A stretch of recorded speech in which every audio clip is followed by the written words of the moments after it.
Hello and welcome to KABOT, Kill a Bit of Time. We can have a few laughs, a few tears along the way.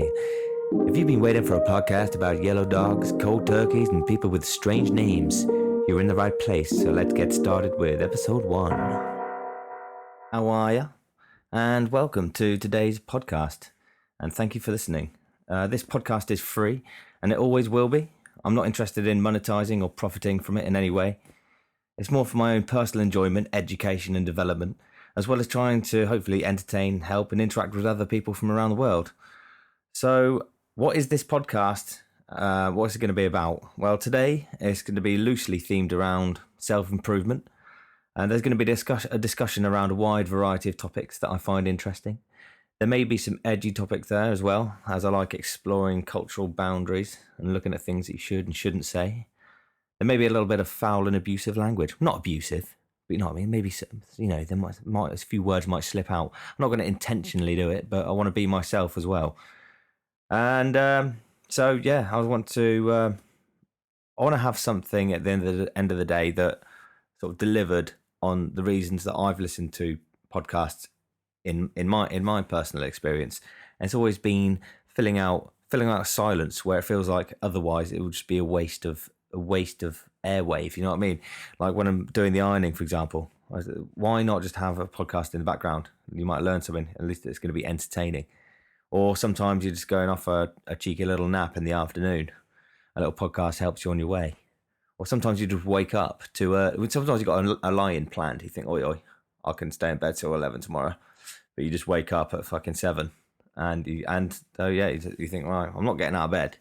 So I've got this time for my line. I'm having a line, whether I'm sleeping or not. Perfect time for a podcast in my eyes. That's what I've done in the past. So that's my the reason is, and it goes back to loosely to the term of the show, which is just killing a bit of time. So that's what it's all about, really. And it can be shaped by feedback. I will take questions. I'll look at feedback, and I'll shape future episodes based around that as well. I'm going to try to release an episode at least once a week. It's going to be a weekly release. And you can follow me at Kill a Bit of Time on Instagram. And I'll also be releasing episodes on Facebook. Maybe TikTok, but I don't really want to get too deep into the old social media thing. It does my head in. But I will be keeping up to date with that. I'll be checking my messages and things like that daily. So yeah, feel free to follow. And I'll answer any questions that come my way. So who am I and how did I get into podcasting? So I am someone who works a full-time job. I've got a family. So a lot of my time is taken up with that, to be honest. But I've recently given up drinking just because it's something I'm going to talk about later on in the show, actually. And it's freed me up a bit of spare time. And I go through phases of doing things creatively. Sometimes I might go for a spell of learning an instrument. I might make some music. I did music production at university. So I've always been led by that in terms of how I can fill any free time I have. I like to be creative with it.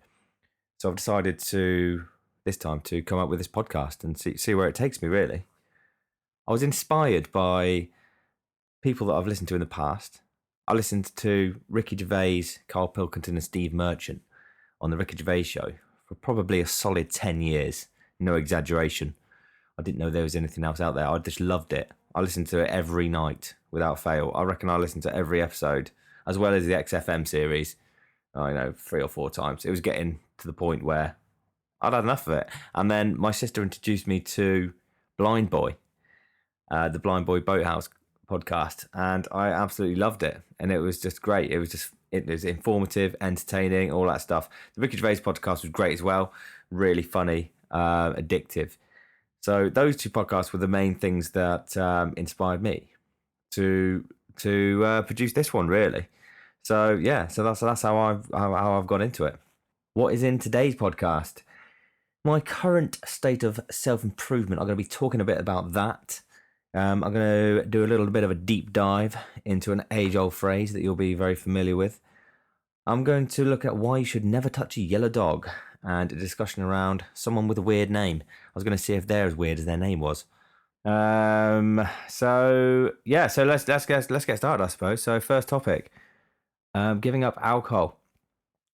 The reason I've done it is quite a few reasons, actually.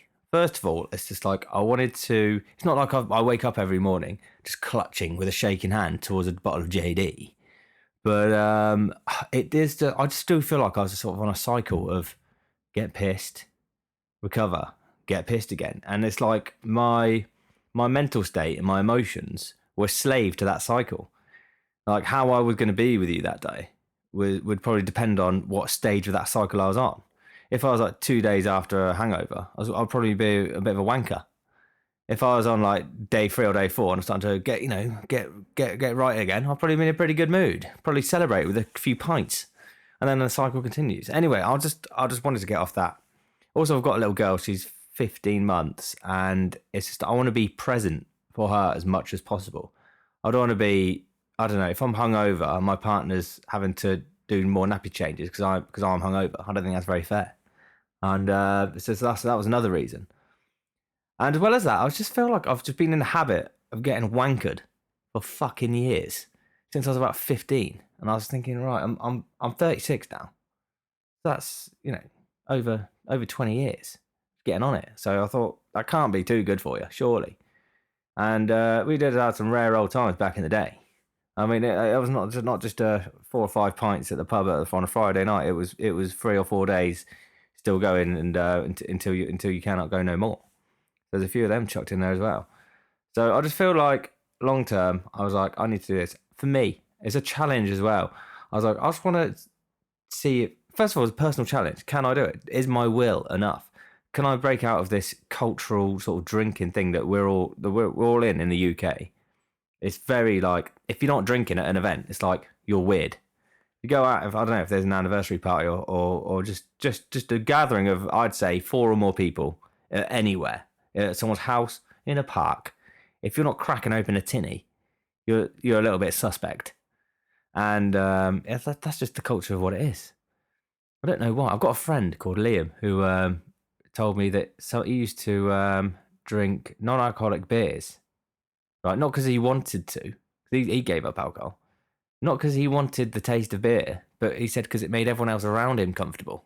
And I thought that was so weird. I was like, oh, right. Because it does put people on edge. It's like when I meet up with some friends sometimes, I'm like, oh, I'm not drinking. They're like, oh, right. Well, what do you mean?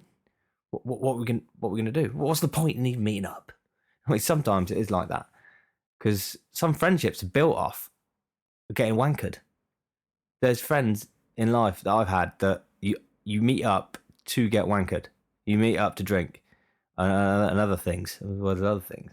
And without that, take that away, is the friendship still there? So that's an interesting sort of exploration I want to discover as well.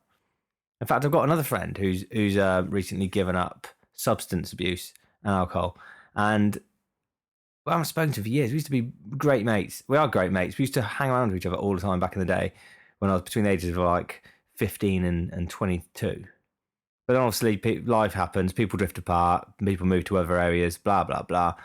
Communication breaks down. I haven't really spoken to him that much over the last 10 years. But recently, since he's chosen to give it up, it's we've spoken a lot more. So sometimes friendships can actually get better, or the truer friendships reveal themselves. And the ones that are just based on getting wankered, they sort of fizzle away. But that's not to take away from the fact that those friendships are still real. It's like that doesn't take away from all the fantastic times you had with each other. It doesn't change that. You still had those times. You still built up love for each other as friends. It's just that if you take the alcohol away or whatever it might be, sometimes the reason for meeting up might not be there. And it's just a bit of a sad truth to it sometimes. But it could be anything. Just sometimes it's alcohol taken away. It could be anything. It could just be moving to another part of the country. Can I be asked?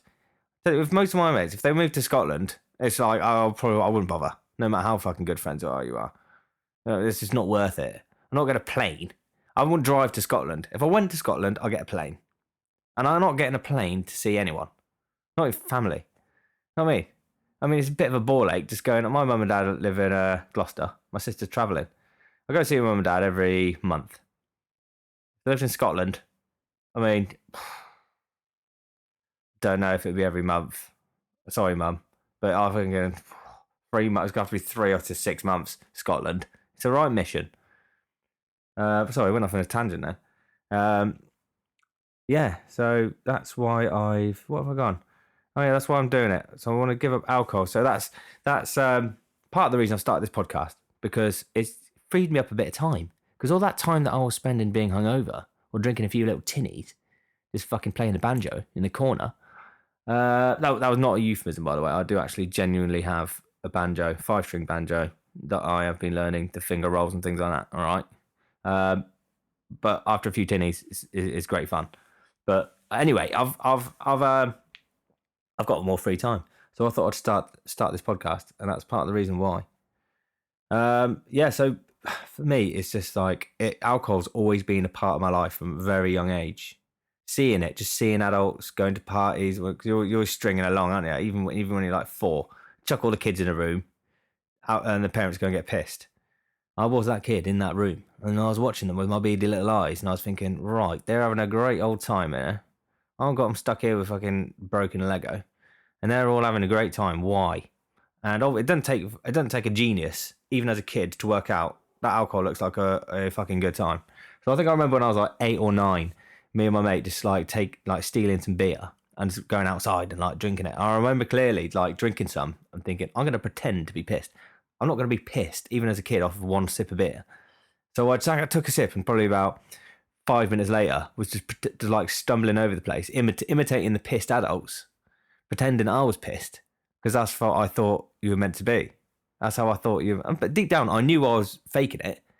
But I was like, it's a bit awkward if you take a sip of beer as a kid. Right, we got it. We got the special potion. Quick, let's go. So I have some. You sip it and you go, well, that's fucking horrible, isn't it? What's the point in that? You're not going to be like that. You're going to revel in the joy of discovering the forbidden potion.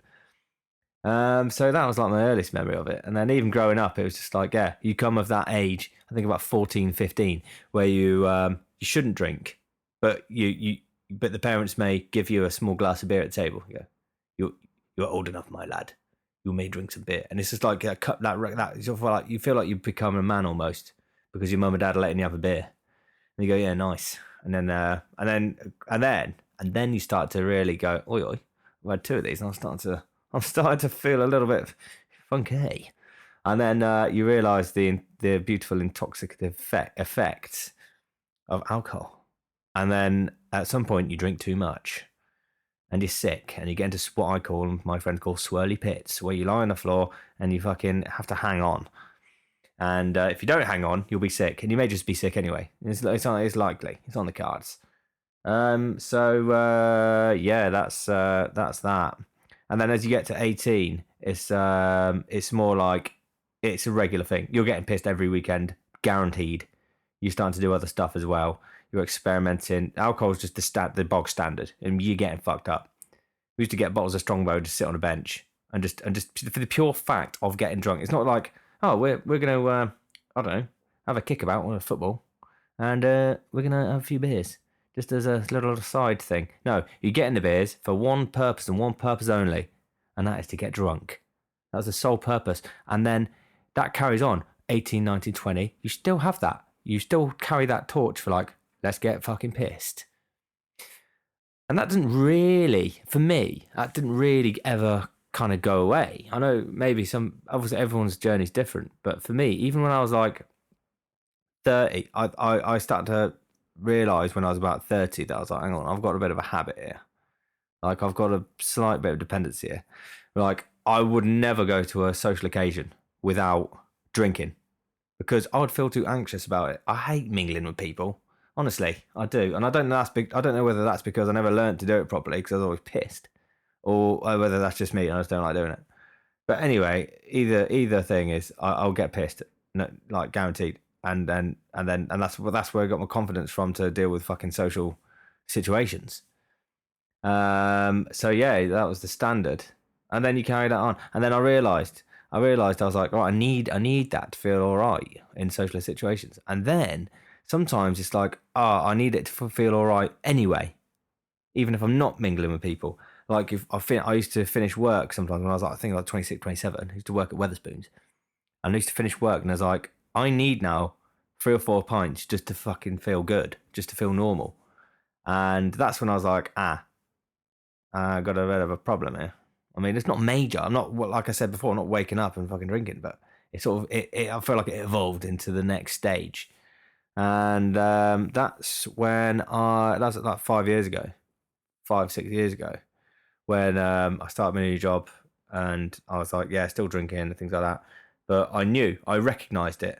I was like, I'm going to have to deal with that at some point when the time is right. I need to deal with that because I'm not going through my life like that. I've seen people do it. And I don't want to be one of those people who like, well, you see them, don't you? They're like, I don't know, 50, 60, and they've just been caning it for fucking, and they don't even enjoy it anymore. They're just having a pint because that's what you do. And yeah, I was like, I'm not going to be like that. So that was sort of my journey with it growing up. So yeah, but it's led me to some great times. I've had fucking awesome times with alcohol. You know what I mean? There's nothing more exciting than going, right, shall we have a barbecue? The weather's nice. And you go, I'm going to get some tinnies. And you go to the fucking shop, you get some fucking Thatcher's Gold or whatever it might be. That's not a plug. It's just the greatest drink in the world. And yeah, it's that anticipation, that flutter of, oh, you're having a few drinks. But the actual reality of it is never as good as how you imagine it to be. You get 6, 7, 8 pints deep. You're not as good as a human as you were before at anything, especially music. Like, I'm into music, and I love playing guitar. But I know that after a few pints, your mobility in your fingers goes down, your memory goes down. But saying that, it's always good to have a few little tinnies, but not for me. I'm on day 19 now of no alcohol, and it's going all right. I feel more energetic. I feel more spontaneous. I don't feel the need to have 3 naps a day. But yeah, so that sort of sums up my first topic. So yeah, if anyone wants to ping me a message or whatever about their journey with alcohol, or I've got any questions about mine, feel free. But it just sums up topic 1, and now we're going to flutter on over to part 2, which is a feature that I'm going to call Cheeky Little Plunge. The Cheeky Little Plunge. First installment of this feature is going to be about the phrase cold turkey, its origins, and let's see if it takes us on a little journey. So the term cold turkey, when everyone hears it, you think one thing: heroin. Straight away, first thing that comes to mind, and that's through films like Trainspotting. For me, it was personally anyway. I've watched that movie about 15, 20 times. Absolutely brilliant. It's just the first thing people think of when they hear cold turkey is about heroin use, and they're right in thinking that is the most popular way that term is used, and it's used to describe their skin. Actually, it's supposed to be like the refrigerated skin of a cold turkey, and it is also used to describe it when people come off of alcohol. The only difference is, if you are a raging alcoholic and you have tremors, hallucinations, and things like that when you go through withdrawals, it's fatal. It's potentially fatal. You know what I mean? It can kill you if you just stop drinking. So they don't recommend you do that. They recommend that you sort of taper off, or that you might get some sort of medication. I'm not a doctor, okay, and I'm not giving any sort of medical advice. It's my first time doing a podcast. I don't know. I don't want to be sued by anyone. You know what I mean? I'm not. I just take what I say with a pinch of salt. Yeah. But it is, if you're coming off of heroin, I've read that it is not fatal. I'm not recommending you act on any of my words, but yeah, but it will be one of the most horrific experiences of your life, and that's what the term comes from. So the turkey skin. If you don't know what turkey skin feels like, everyone knows what a chicken skin feels like. When I was a kid, I used to one of my jobs was getting a Sunday roast ready to join in. I had to rub salt and butter and pepper into the chicken carcass. So I'm assuming that the turkey skin feels a lot like a chicken skin. And if you are a vegan, then you're going to struggle, because You don't know what that feels like. All I can think of is it may feel slightly like a refrigerated, freshly shaven ball sack. If you can imagine that, that's probably a lot like what a chicken skin or a turkey skin is going to feel like. If you are a vegan and also don't know what a ball sack feels like, especially in refrigerated form, then I'm going to struggle to describe to you the feeling of that texture and temperature. It's very difficult, I found, to explain something without any point of reference. Like, even if you say someone who's never had a chili before, they don't know they've never had a spicy food in their life. You will say, "Oh, it's hot. It's like hot." Everyone knows what heat feels like. You describe it to fire. You compare it to that. So there's a point of reference there where you can describe spicy food to someone. You say it's hot. I can't think of any other point of reference to describe that. So if you're a vegan and you never touched a ball sack, I'm sorry, you're not going to get this reference of cold turkey. And that's not me being discriminative against you as vegans. More power to you. I think you're doing a sterling job there, taking one for the team.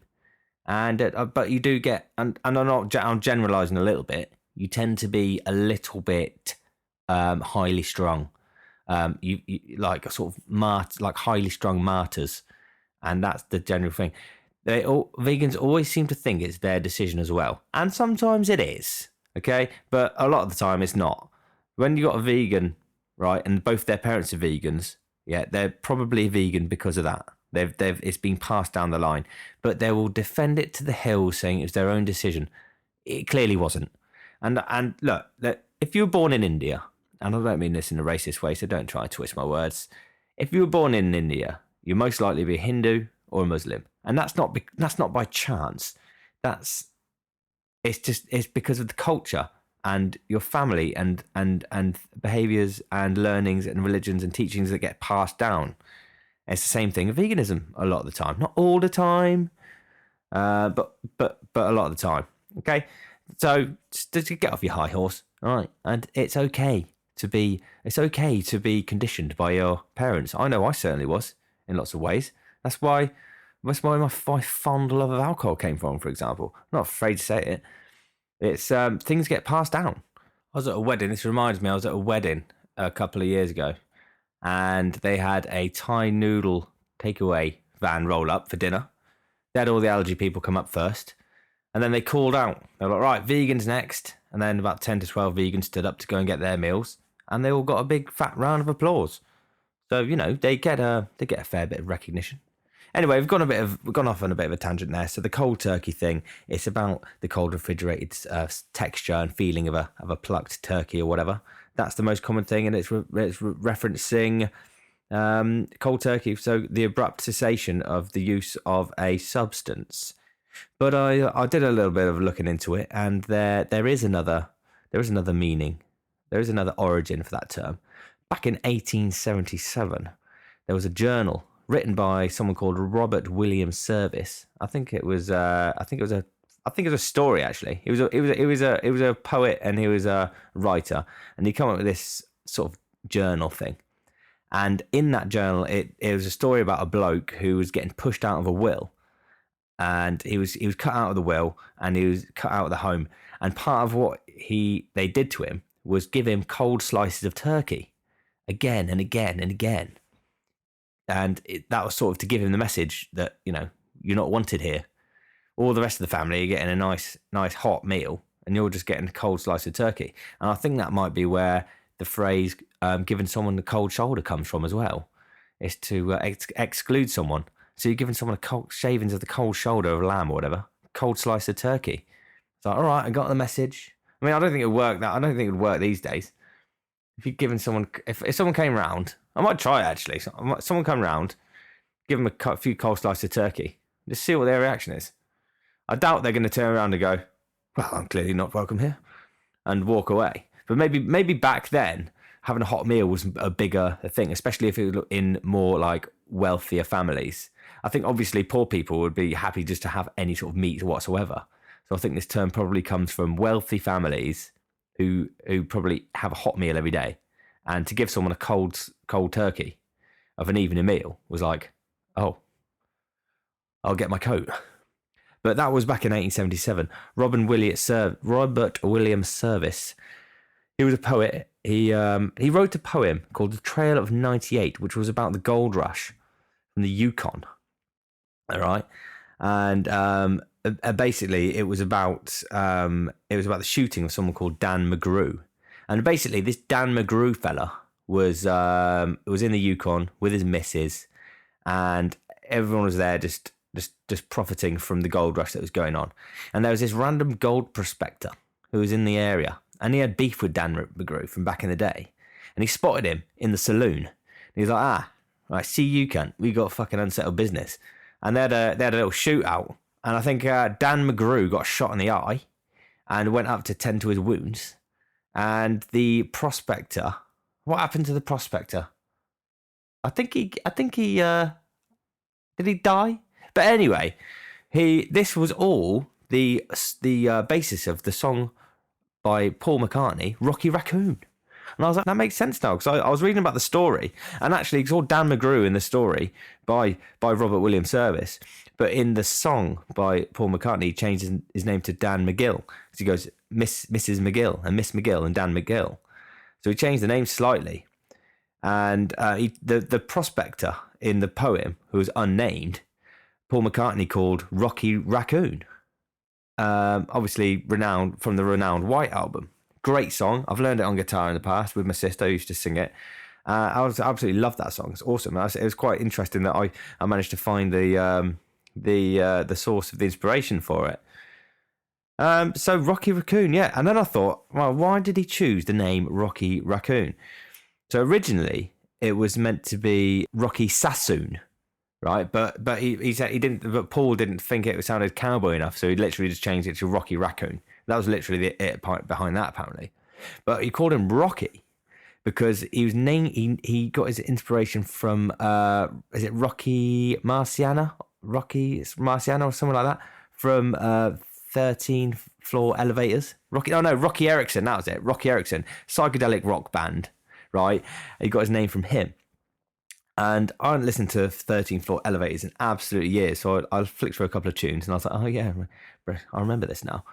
And I looked a little bit into Rocky's life, and it just revealed to me about how brutal the fucking 60s were.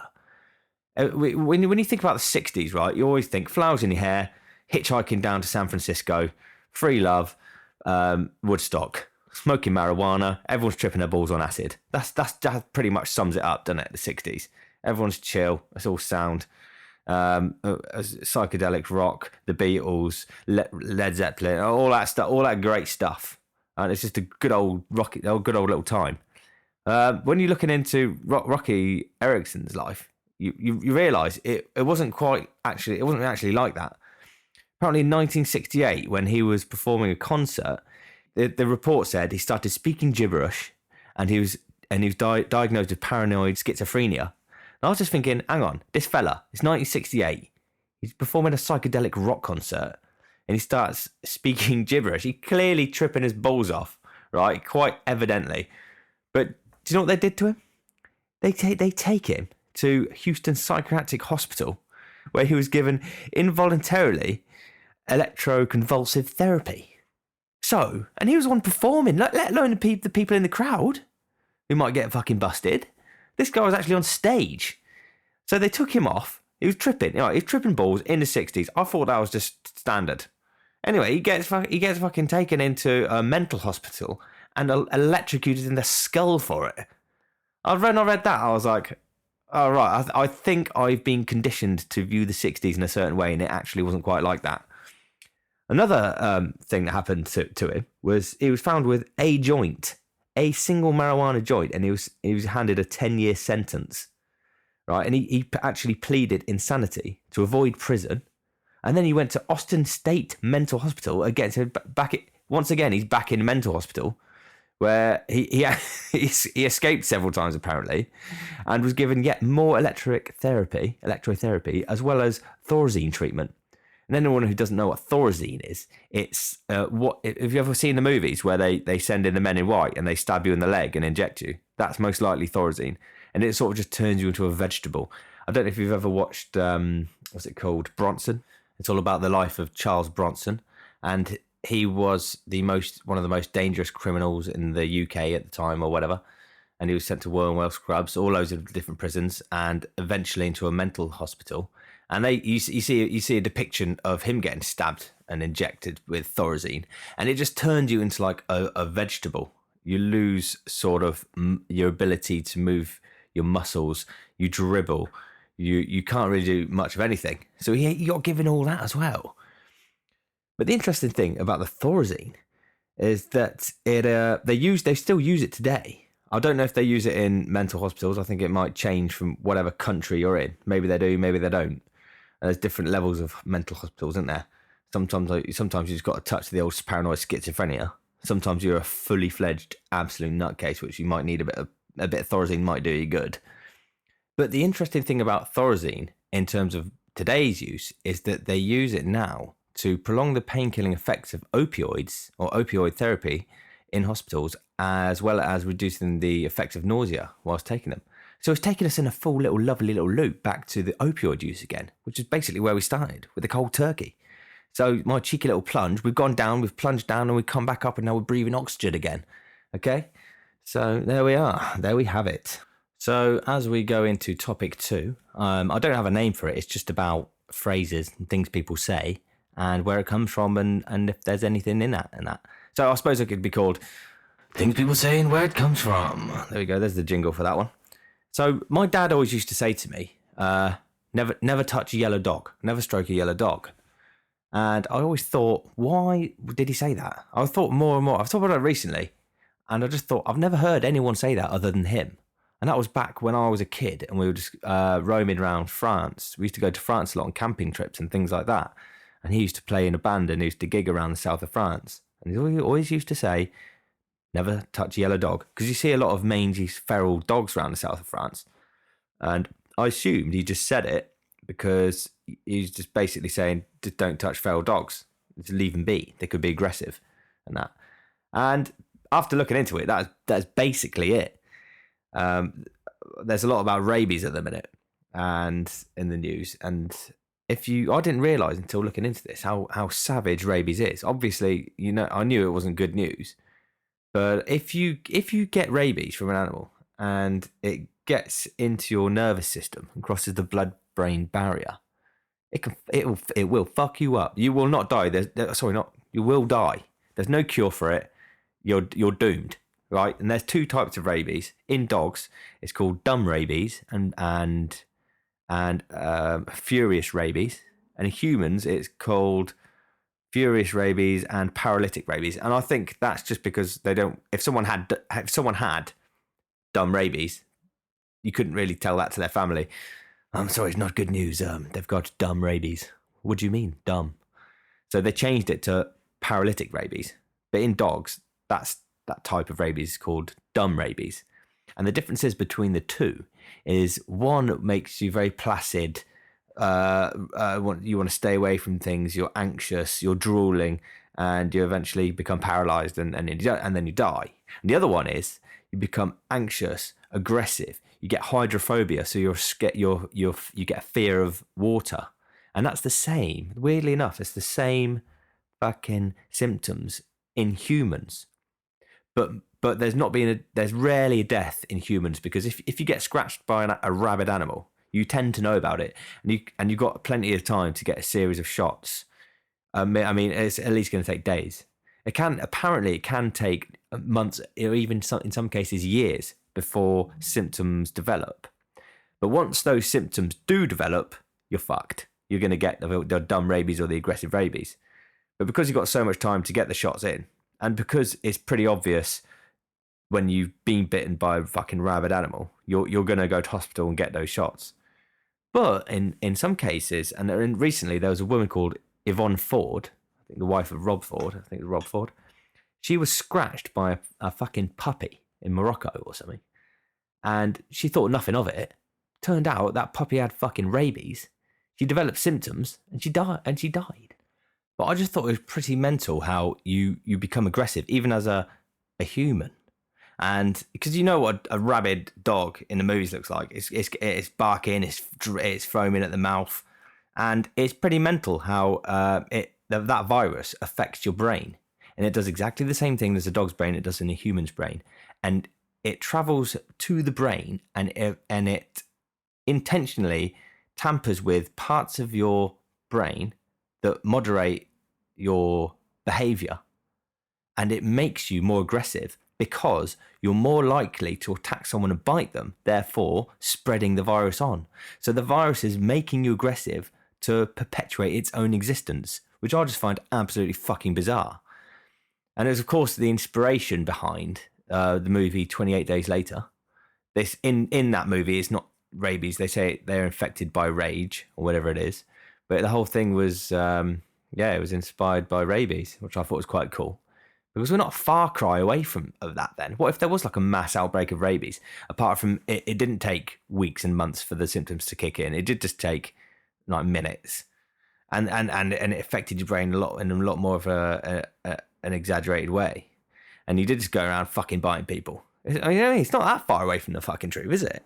Just like that cordyceps fungus that affects the ants, right? The way they make so it affects them, and then they want to climb a tree. They've got no control over their what they do. The fungus takes over their mind. They crawl to the top of a tree, and they die, and the fungus spreads its little spores. So what if there was some sort of like mixture between some sort of fucking fungus rabies, right, that gets into you? Look, I'm not saying it's going to happen. I'm saying it could. Yeah, especially as like climate change is going up, because apparently the only reason that cordyceps fungus can't survive in a mammal's body is because the temperature, we're too hot for it, like 37 degrees. It's too hot. But as the climate increases, generally, surely that fungus is going to evolve and adapt to be able to cope with those higher temperatures, which means that it can then spread into mammals' bodies. Could happen. You never know. But anyway, how do we get onto this? Yellow dogs. Oh yeah, the yellow dogs. Also, I don't know if I mentioned this yet, but the bloody what I didn't realise is apparently if you see a not a yellow dog, if you see a dog wearing yellow, there's something called the Yellow Dog Project, right? And it was started to raise awareness and help people who have timid or aggressive pets that might be prone to attack. And they say the guidelines are to get them a little yellow scarf or a little yellow jacket or a fucking hat or something. So if you ever see a dog wearing yellow, you're meant to stay away from it. And I never knew about that before. That was brand new information to me. But I'm going to be looking out for these dogs wearing yellow now. And I'm going to be like, because sometimes you don't see things if you're not looking for it. It's like when you get a new car, you suddenly start seeing that fucking car everywhere you look. So maybe it's going to be like that with the dogs wearing yellow. Maybe I'm now going to see fucking dogs in yellow jackets all the time. But anyway, the guidelines is keep your distance. If you see a dog wearing a yellow jacket or whatever, do not approach. Don't stare at it, right? So don't lock eyes onto it, which is going to be it's going to be quite tempting not to do that now. And respect the owner's space. Like, don't, obviously do that anyway. But the thing is, next time I see a dog wearing yellow, I'm gonna have to, just out of moral principle, just fucking lock eyes with it and see what happens. And if it starts like rearing its little lip up, showing a bit of teeth, I'm gonna know there's some truth behind it. You know what I mean? It's not just more twaddle on the internet. So yeah, keep your eyes peeled. The dog's wearing yellow. All right, fucking stay away from the little cunts. All right. And that concludes my my section of where do you hear that from or where do you get it from section. Yeah, topic number 2. So now we're going to be moving on to the next section, which is they've got a weird name. Are they weird as their name is? Are they weird as their name sounds they are? And the jingle goes a little something like this. Dogs have a strange name. So the person I've chosen with a strange name today is someone called Schlitzie, also known as Schlitzie Jabber or Schiltz, depending on what country you hail from. Born under the name Simon Metz, which doesn't really have the same ring to it. And he spent, I keep accidentally saying her because they dressed him up as girls in some movies. He spent most of his life performing as a sideshow performer, performed in a few movies, the most famous one being Freaks from 1932. And that was his little career. He became a cultural icon. He was born with a condition called microcephaly, which was a neurodevelopmental disorder, which made him have a smaller brain and a smaller skull than most people, and was quite small as well. I think he's only about 4 foot.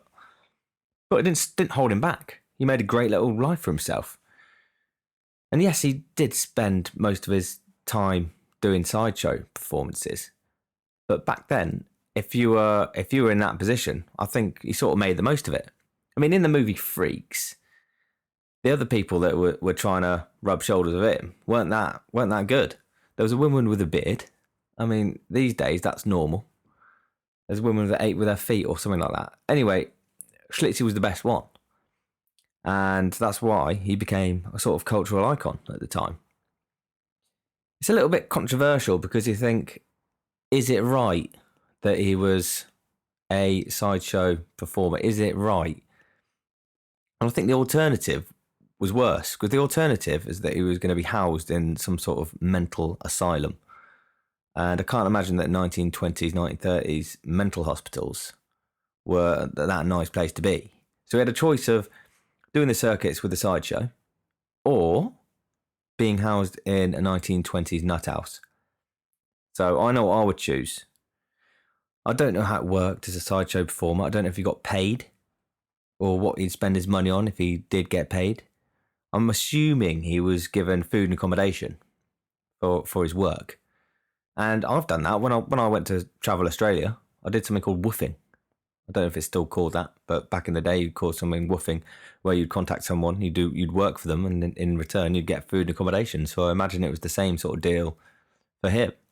But obviously, his work was a lot easier than my work. I had to do like hard labour. This guy probably just had to stand somewhere and people come and watch. And obviously, it can't be that nice for people just pointing and looking at you. I mean, they did get labelled as some fairly derogatory things. In the movie Freaks, him and someone else with the same condition were called pinheads or missing links. And when he was doing his sideshow performances, they used to hang signs on his little tent or wherever he was performing with things such as The Last of the Aztecs or The Monkey Girl or What Is It? So, I mean, you couldn't get away with that these days, could you? You know what I mean? I can't imagine that you could get away with getting someone with physical and mental disabilities, sticking them in a tent, hanging a sign on the door that says Monkey Girl, and charging £2.50 per entry. I mean, that was only about 100 years ago they were doing that, so times have changed a fair bit. But this Schlitzie fella, I mean, he had an interesting life. He starred in a few movies. He'd done the rounds on the sideshow circuits. If he was around today, would he have had a better life than he did back then? I question that, because I think if he was around today, he would have been in care, in serious care. He wouldn't have had a family. He wouldn't have had people around him all the time. He would have been separated from the community, separated from society, and plopped in a home somewhere and tended to. Whereas back then, he was surrounded by loads of people. You know what I mean? I don't think it would have been a strictly negative atmosphere all the time. Yes, there was a sign on the door that said Monkey Girl, but I think the crowds would have been like amazed and like happy and cheering and things like that. Like they did in India, they still do things like that with people born with weird abnormalities. At some of the festivals they have, like the big religious festivals, you see people with like big growths on their head, and people celebrate it. They go, oh, they're a bit like Ganesh the elephant, and they think they've got like special powers. I think that's better than just sticking someone in a home. You know what I mean? I think we've gone backwards a little bit. I think if you're born with something with like some sort of deficiency, I'm not saying all deficiency. If you're born with no legs, it's going to be shit then. It'll be shit now. You got no legs. Nothing's gonna help that. But if you're a bit mental, I mean, I think back in the day, you're accepted more by the community. If you've got a nutcase roaming about the streets these days, you get locked up in a home. If you get a nutcase knocking about in the olden days, they'd probably just be like, oh, there's Cedric. He's off his head, that guy. And he's just going down the road on his merry little way. As long as he's not attacking anyone. What harm are they doing? If they're just a bit mental. And then they're in the community. They're part of the community rather than just being locked away. So I think Schlitzie was born in the right time. I think if he was born with these days, he wouldn't have had such a good life. So that's my take on it anyway. And I might be right, I might be wrong. Anyway, to sum it all up, he had a weird name, and it was a bit weird, but weird in a way that should be celebrated and not put down. If he was born these days, I'd have him round for a cup of tea and have a little chat, see what's going on. They're interesting, aren't they? Know what I mean? But anyway, that pretty much summarises my first episode of KABOT, and I've loved every second of it, to be fair. I've enjoyed it. I've learnt something. You've learnt something. It's entertained me. I've enjoyed making it, you know what I mean? And I'm looking forward to making the next one. And like I say, I'm going to aim for every week. I hope I can stick to that. I'm sure I can. And yeah, I don't know how to leave it, really. How about this? Well, thanks for swinging by. We've had a few highs, a few lows, so join me next time on Kill a Bit of Time. Join me next week where we'll kill a bit of time again on episode 2.